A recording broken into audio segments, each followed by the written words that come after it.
Hello again, it's me, Sandi Ballard, your hostess of the Monday Motivation Podcast. No more excuses.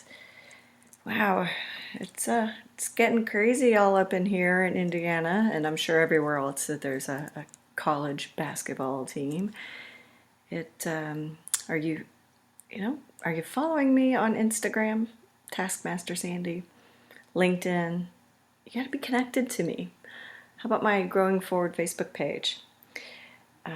Really appreciate it. I got 9 new follows in the last couple weeks, or I guess month, I guess it was 2 weeks. So anyway, just putting a lot of stuff out there, and appreciate all of you listening and returning back and sharing this, because it's probably because of all of you sharing this podcast that the increase in number. So it hadn't increased for a while. So anyway, yes, like I said, we're in the thick of it here in Indiana, everywhere probably for the tournament.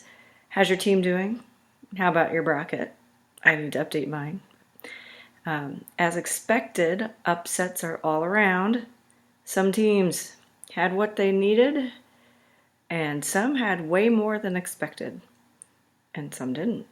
For some, it's over, and for others, it's time to dig even deeper. The sports analysts analysts are no different than business analysts. Talking about the strategy, deciphering what worked, what didn't work, statistics, comparisons, what the teams and individuals do well, and their challenges and successes. They're giving their opinion on who will come out on top and the longevity. As I mentioned a couple weeks ago in the podcast, do these teams, do these kids have what it takes, especially the underdogs, to make it through to the end?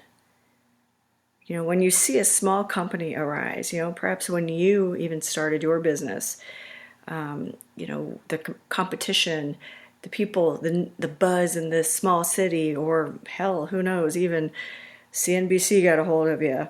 A lot of companies get a lot of attention quick. It gets their competitors' attention. And, honestly, when you're top dog, it's what people need. It's what businesses need to keep their skills sharp, keep producing top quality work, right? We don't want to get complacent when we're number one. And you got to talk to Virginia about that. Whew. Well, Virginia, as being number one, they were ranked one. Well, they are back home, and they're busy learning from their mistakes. All eyes are on UMBC. What did they do well? Yeah, they're learning from their mistakes as well. But what did they do well? And the burning question is, do they have the momentum to keep going? They definitely had the passion to get the job done. Get that first game. It was a huge upset, but it was a tiny part of their bigger goal. Okay, so think about this when you're looking and thinking about your 2018 goals versus your long-term goals. Even 2018 could be year 3 of your long-term goals. So they got one little game that is a huge step in the overall goal. But can they find the discipline, the commitment to keep fighting, pushing, and do what they need to do? Well, will they freak out from their success? I've had clients, the whole fear of success thing. Can they use their discipline as athletes to stay focused? Will their focus help ward off the distractions of the big game success, of this success? We talked about that in the last few podcasts as well. How are you staying focused? It keeps the distractions away. And can they dig deeper to play bigger? That's one of the things I love to say. So how about you? What keeps you going? What's one small success which maybe people doubted you on? Or you were even like, this is going to be a long shot. This chance in hell that this is going to happen or work or whatever. You may have doubted yourself. But what keeps you going once you achieve that one success that's part of the bigger picture? For example, 10 pounds of 50 A lot of people, I actually know someone who lost almost 100 pounds, and he broke it down into 10-pound increments, but people doubted, well, you keep going. So what kept him going once he hit that first 10 pounds? I have quite a few multi-level marketing or direct sales, I guess they like to call them, as they prefer to call them, sales. So, how do you, once you get to director or one main level, how do you keep going to get to that next level? Even, especially, I guess, if you've had a couple steps backward, where you go forward and backward, and people doubt that you'll have the discipline to keep going.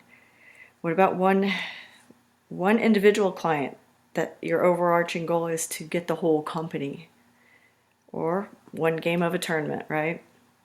I actually had a friend who, business banker, and have a couple of those, one out of state that I'm referring to. Actually, she closed on a loan.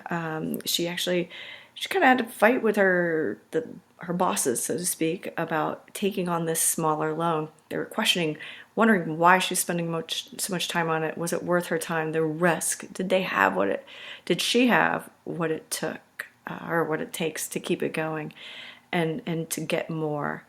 And that interim funding was to get all of their business after they had an internal transition.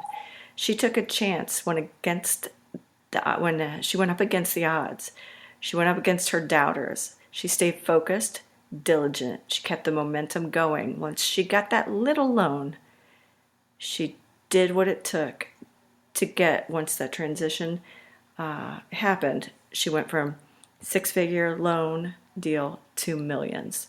And for those business bankers out there, or business people who love the number part, when you're talking about that, that's huge. She didn't just get lazy because she got the one organ. He's like, oh, okay, I got this part of their business, I'm just going to automatically get it all. No, she busted her ass, stayed focused and diligent and motivated, and kept going and got it. So email me, sballard@growingforward.biz. Post here in the comments section. What's one small goal or something you could see that was part of the bigger picture that you achieved? And how did you keep the momentum going? And not just say, that was good enough. Or, oh, we've all seen it or maybe done it. Premature celebration. And then you're like, shit, what happened? If you can't figure it out, or perhaps you had a little premature celebration and lost a couple steps. Again, email me, sballard@growingforward.biz, or on my website, growingforward.biz, www, the old website. On there's a contact page. Contact me. Let's set up a call or a meeting, and let's get moving again. All right? Have a great week, and go Syracuse. Cheers.